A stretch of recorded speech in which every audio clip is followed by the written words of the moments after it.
Hello my friends, another beautiful day here in Buena Vista, Colorado. Let me turn around and show you where I'm sitting in this beautiful little park. There's a lovely little creek back here, and the first thing on my agenda every day is coffee.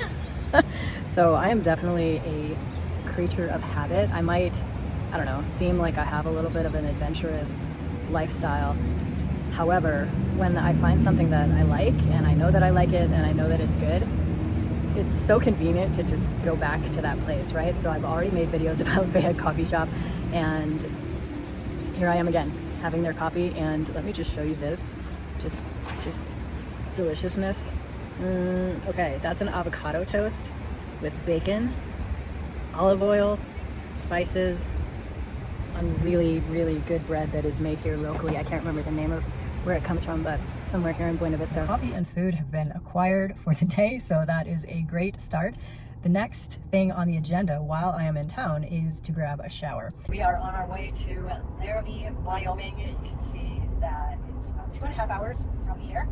I just passed through Silverthorne, Colorado, and what a beautiful place. Everything looked brand new there, every building. Whereas here, this is what I'm driving through right now. Thankfully, it's a little bit cloudy and rainy today. I say thankfully because it can be a bit much with the sun in your eyeballs when you're driving. So this is just a really nice drive, and you can see some snow-capped peaks over on this side.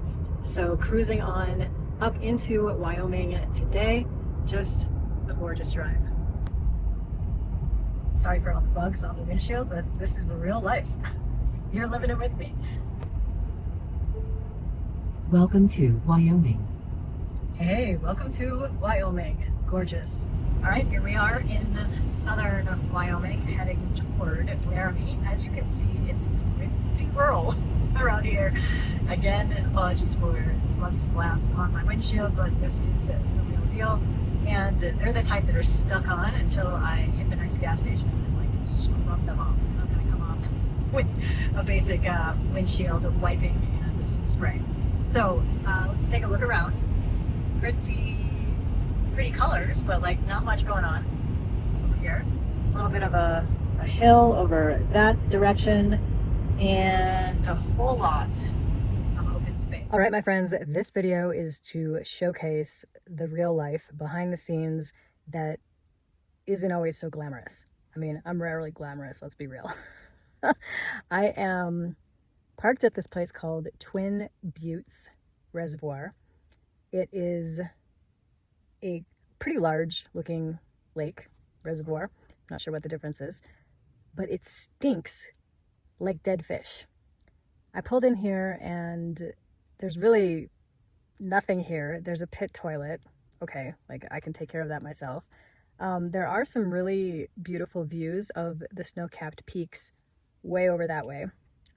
I don't know if you can see. Let's see if we can see out this window. Over there is my only neighbor. And it's super crazy windy. And all that wind is just blowing the fish stink to my car. So I pulled up here and I was like, I don't think I'll stay here. I'm going to head out somewhere else. But then I was like, you know what? I've been driving for hours and really there's not a lot around here unless I want to go into Laramie, which I don't want to do. You guys know how I feel about cities. So I'm just going to keep my windows closed. Usually I have these things cracked. You can see that I have these WeatherTech window deflectors outside. So usually I'll just crack the back windows a little bit to let the fresh air in and keep the rain out. It's also pretty good security because nobody can tell that your window is slightly open because it's underneath that deflector. However, I cracked my windows here and then I was like, wait a minute, I don't want my car to stink like fish. So we'll just keep them closed for the evening. I am going to drink some electrolytes and I'm going to make some food tonight right here, hunkered down in my car. This was really what I wanted. I mean, not to be in a place like this, but to be able to do everything that I need to do from inside my car because of potential rain or wind or cold or whatever other reason, even a security situation where maybe I don't feel safe, going outside of my car. I wanted to be fully contained and be able to do everything from inside. That is, move around, be able to sit up, cook, make coffee, of course, that's important. Sleep, obviously. And yeah, that's about it. So that has now been achieved, which I am stoked about. And of course, there are still many improvements to be made. I still have too much stuff, even though I'm kicking myself for leaving my stand-up paddleboard in my storage space in Albuquerque. Now that I'm all the way up here in Wyoming, it wouldn't make sense to go back down and get it. The reality is, like, the truth is that I just have to admit, I really, truly don't have room for it. But every time I drive past just a beautiful lake, I'm like, oh, it would be so great to have that with me. So maybe somehow I will figure out some way to carry it with me. As I've talked about in the past, I wanted to keep my car pretty stealth. I know people are going to be like, well, why don't you just strap it onto the top, like connect it to the roof rack? Yes, I could do that, but I really, really, really want to keep everything contained inside so that it literally doesn't look like anything is going on outside of the vehicle. There's no issue of like something potentially flying off or whatever. I personally have a little bit of a I don't know, phobia, whatever you'd call it, with stuff like that, because I have been in a car accident. This was many, many, many years ago. But I was driving down the highway in Chicago, where I lived at the time, and there was a whole rolled up rug that had fallen off of somebody's truck or roof rack or something. And I didn't see it till the last minute. And of course, in Chicago, I'm sure we were going like 85 miles an hour or something crazy. The person ahead of me had like swerved, and I went to, swerve around it so as not to hit this rolled up rug in the middle of the highway. And it was a rainy night. My car totally spun out 180 degrees, and I was then facing oncoming traffic, which was really terrifying. Nothing happened. I mean, what was shocking and like miraculous is that my car was fine. I also was fine, thankfully.